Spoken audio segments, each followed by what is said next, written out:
You will hear a number of different recordings, and you will have to answer questions on what you hear. There will be time for you to read the instructions and questions, and you will have a chance to check your work. All the recordings will be played once only. The test is in 4 sections. At the end of the test, you will be given 10 minutes to transfer your answers to an answer sheet. Now turn to Section 1. Section 1. You will hear a conversation between a computer technician and a woman whose computer has crashed. First, you have some time to look at questions 1 to 4.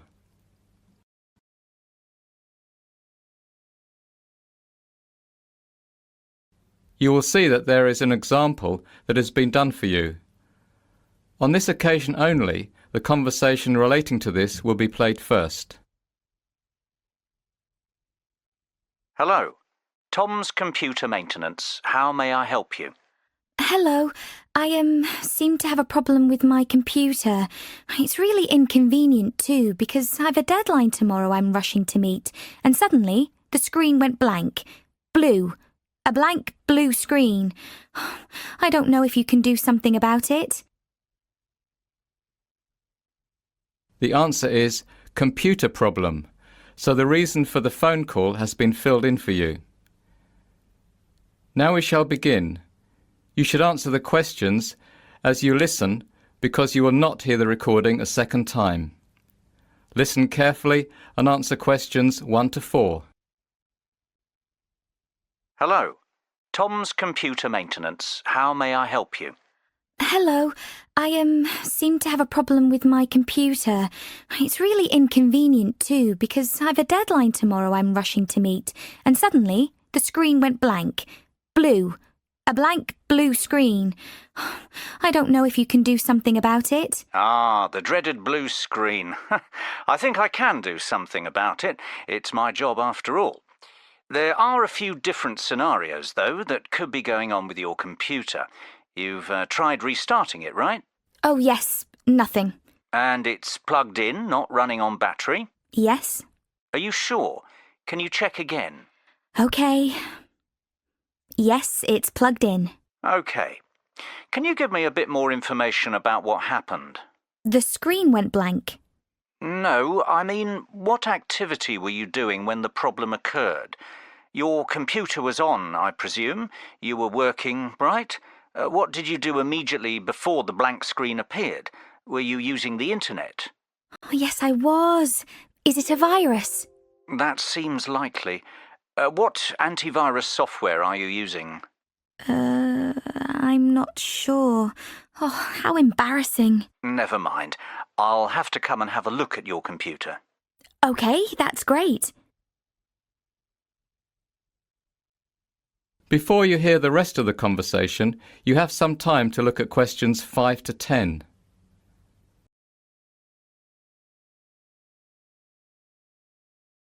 Now listen and answer questions 5 to 10. All right, let's see. What about tomorrow morning about 10? Oh, no, that won't do, I'm afraid. I've got a very important project on the computer that absolutely must be finished and handed in by 9 a.m. tomorrow. By 10, it's too late, I'm afraid. Can't you come now? Well, I'm at a job at the moment, and my wife and kids are expecting me home by 8 for dinner. Can you at least suggest someone else who can work? I know it's Sunday evening, but surely there's somebody. I mean, people have emergencies. I've been calling numbers in the phone book, and you're the only one out of about 12 that even answered. Just a moment, don't panic. Where are you located? I'm in the Morningside area. Well, you're in luck. I have to pass your area on my way home anyway. Now, I should be finished here by 7:30, so what about around 7:45? Is that okay? Oh, that's great. Thank you. What's your address? 14 Branston Crescent, 2F3. That's BRANIST. Nope, sorry. BRANSTON Crescent. Oh, all right. And your name? Sandra Sarensen.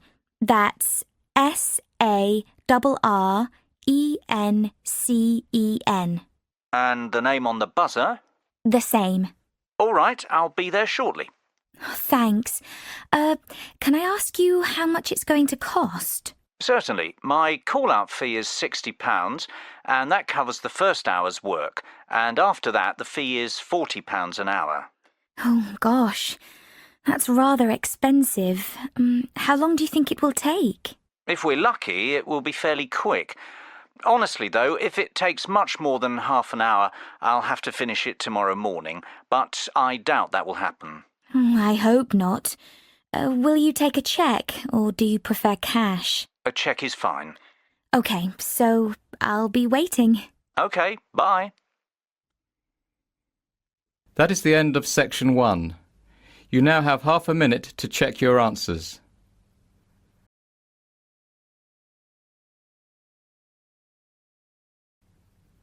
Now turn to section 2.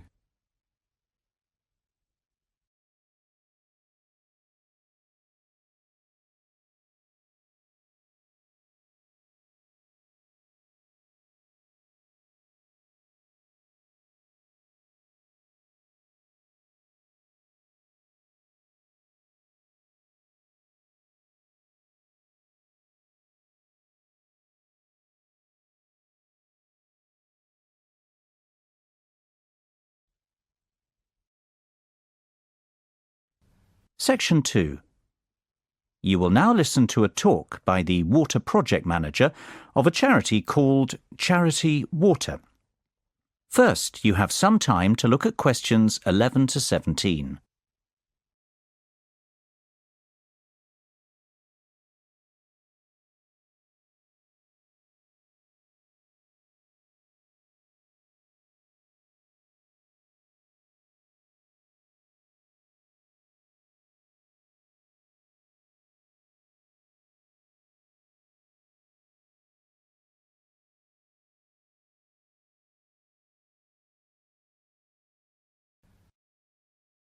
Now listen carefully and answer questions 11 to 17.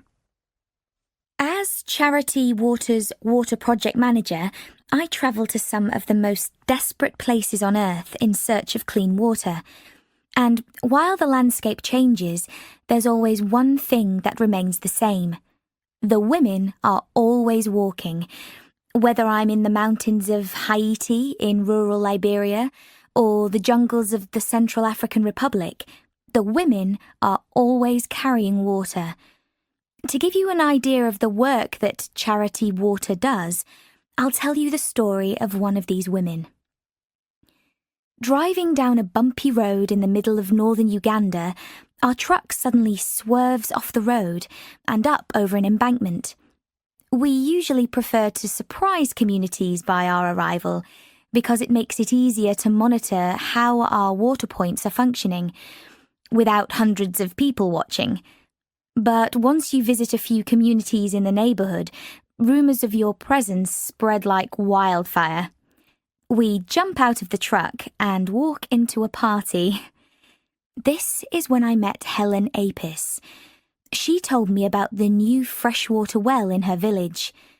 I am happy now, Helen beamed. I have time to eat. My children can go to school, and I can even work in my garden, take a shower, and then come back for more water if I want. I am bathing so well. A few of the men chuckled to hear a woman talk about bathing, but all I noticed was Helen's glowing face, the fresh flowers in her hair, and the lovely green dress she wore for special occasions. Touching her forearm, I replied, "Well, you look great." "Yes," she paused, placing both hands on my shoulders and smiling. She said, "Now I am beautiful." That really hit me. My job is to focus on sustainable development, health, hygiene, and sanitation to make sure Charity Water's projects are working in 20 years.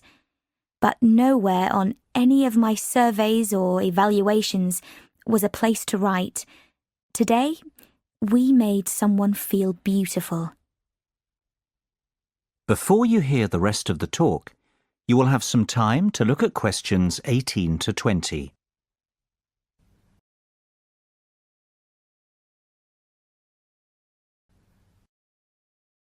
Now listen carefully and answer questions 18 to 20. Before she had clean water, Helen would wake up before dawn, take her only 2 5-gallon jerry cans and walk almost 1.5 miles to the nearest water point, which happened to be at a school. Because there simply wasn't enough water for the area's population, she'd wait in line with hundreds of other women who also valued clean water.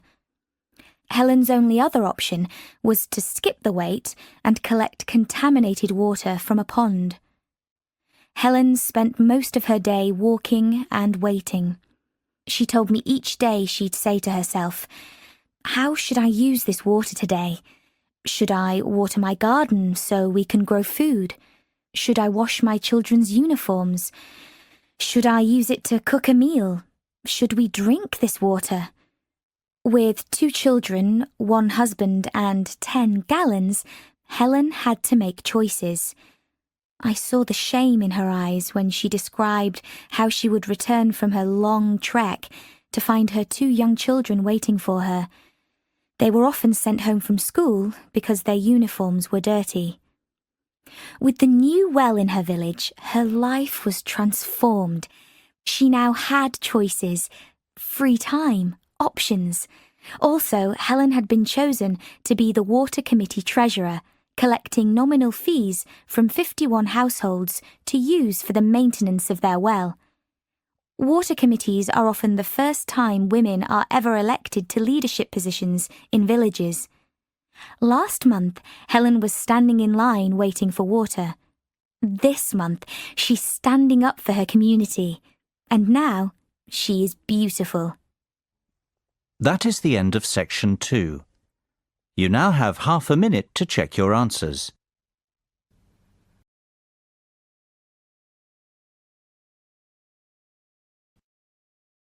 Now turn to section 3.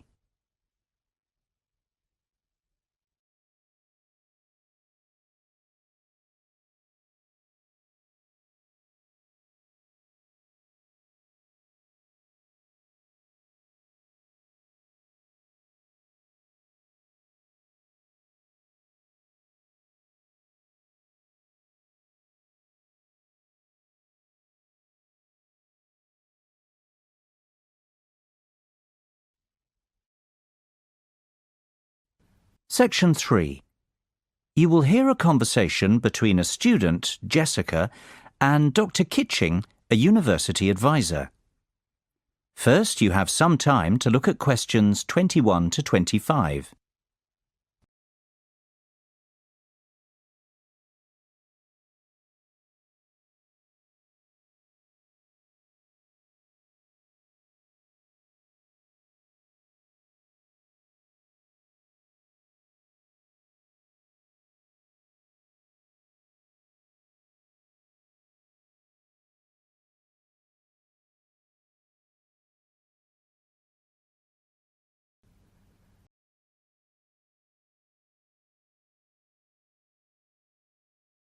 Now listen carefully and answer questions 21 to 25. Hello, Dr. Kitching. My name's Jessica. I work for the student newspaper. I called you last week to ask if I could interview you for an article about how to ask for references. Oh, yes, I remember. Come in, have a seat. Thank you.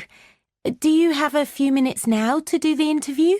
Yes, that's fine. Great. I got the idea to do this article because, well, everyone I know is rather puzzled about how to get references from professors when they need them for applications for jobs or postgraduate studies. And I thought since you're a professor and you've been working as a student advisor for many years also, what better person to ask? Yes, I have got some advice I can share on this topic. Where shall we begin? First of all, do you mind if I record our conversation? No, I don't mind. Thanks. Do you write many references yourself? Oh, yes, I certainly do.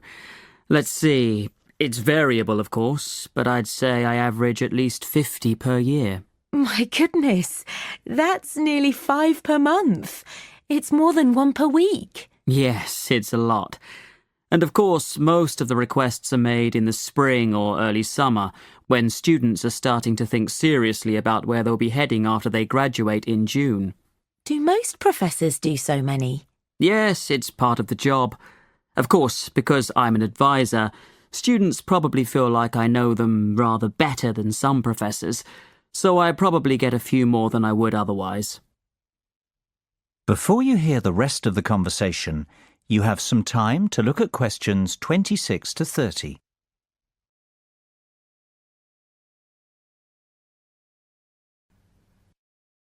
Now listen and answer questions 26 to 30. All right, so what do we students need to know in terms of asking for references or letters of recommendation?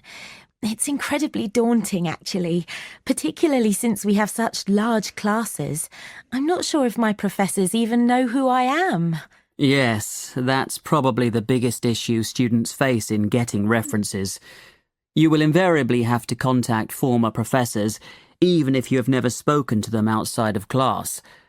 Following on this, if I were giving a first-year student advice, I would say to make sure you've had contact with several professors outside of class so you won't be a stranger. All it takes is visiting during office hours, even if it's just to say, "Hello, I'm enjoying your lectures."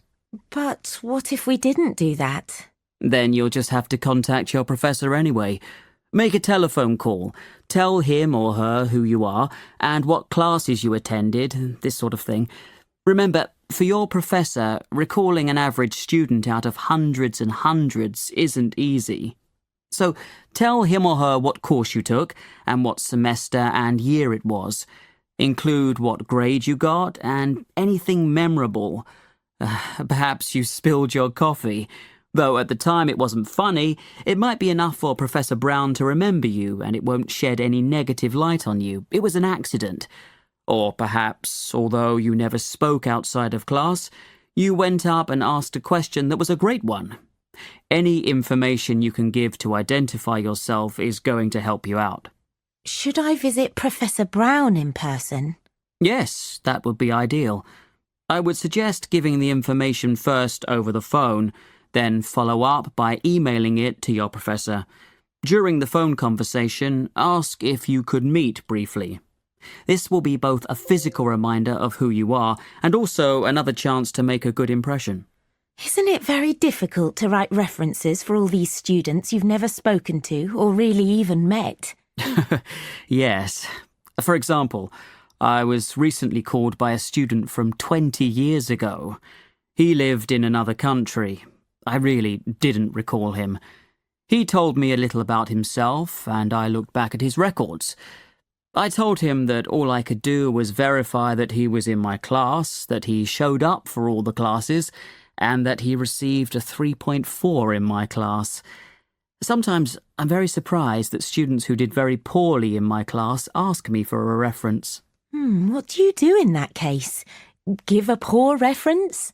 I, like most professors I know, never say anything negative about the student. However, it is what is unsaid that can say it all. So you really want to make sure you're remembered in a positive way and have left a good impression. OK, thanks very much for all this information. The story should come out in our next printing, so if you're interested, I'll drop one copy over to you. I'll be looking forward to seeing it. That is the end of section 3. You now have half a minute to check your answers.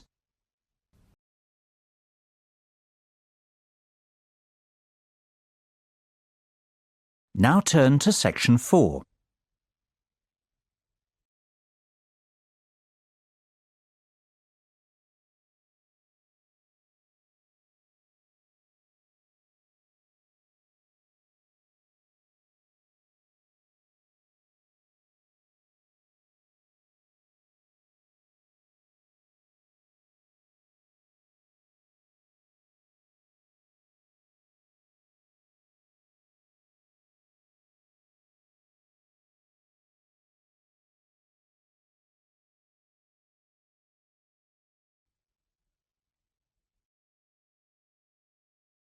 Section 4. You will hear a lecture about the behaviour of primates, the group of animals that includes monkeys and humans. First, you have some time to look at questions 31 to 40.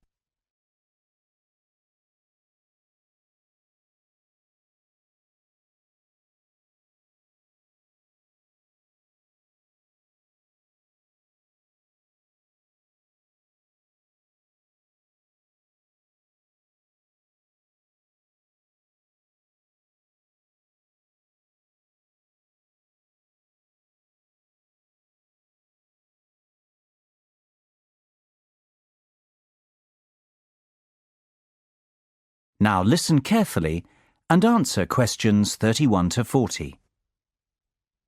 Good morning. Today's lecture will be about primate behaviour. Up until now, I've talked mostly about physical features, how they apply to living primates, how we use them for classification, how they apply to the fossil record.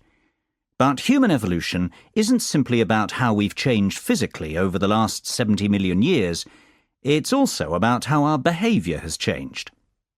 Now, if I asked you to define what is meant by the term human, you could probably, hopefully, give me a list of characteristics that physically define us.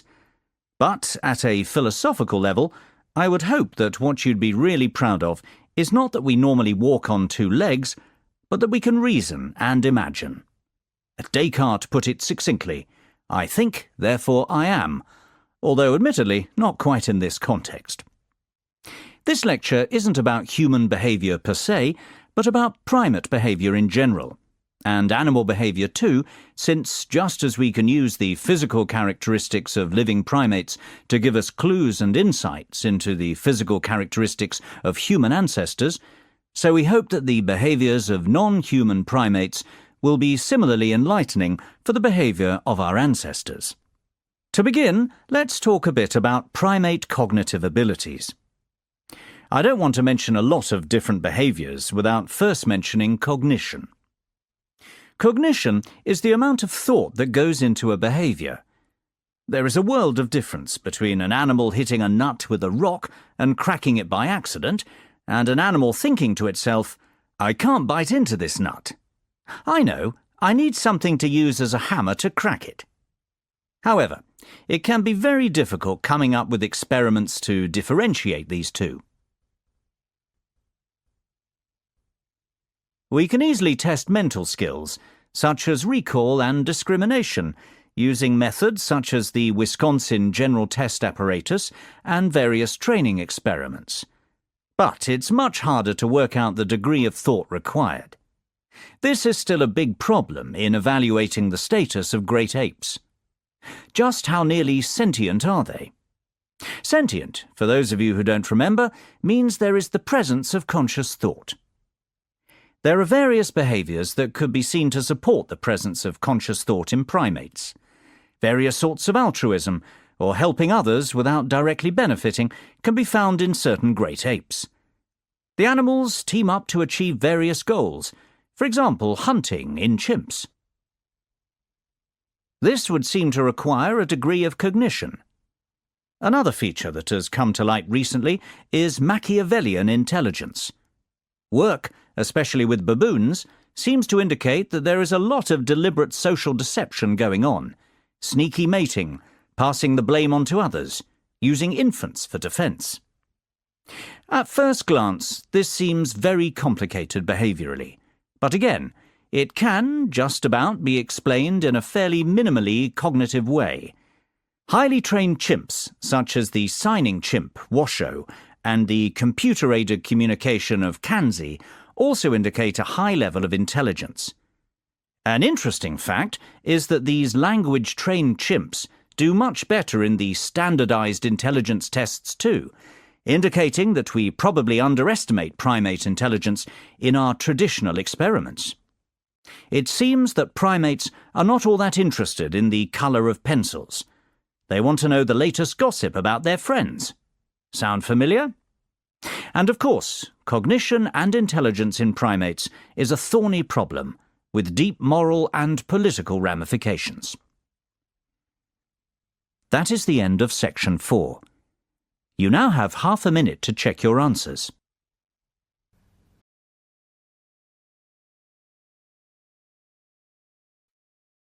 That is the end of the listening test. In the IELTS test, you would now have 10 minutes to transfer your answers to the listening answer sheet.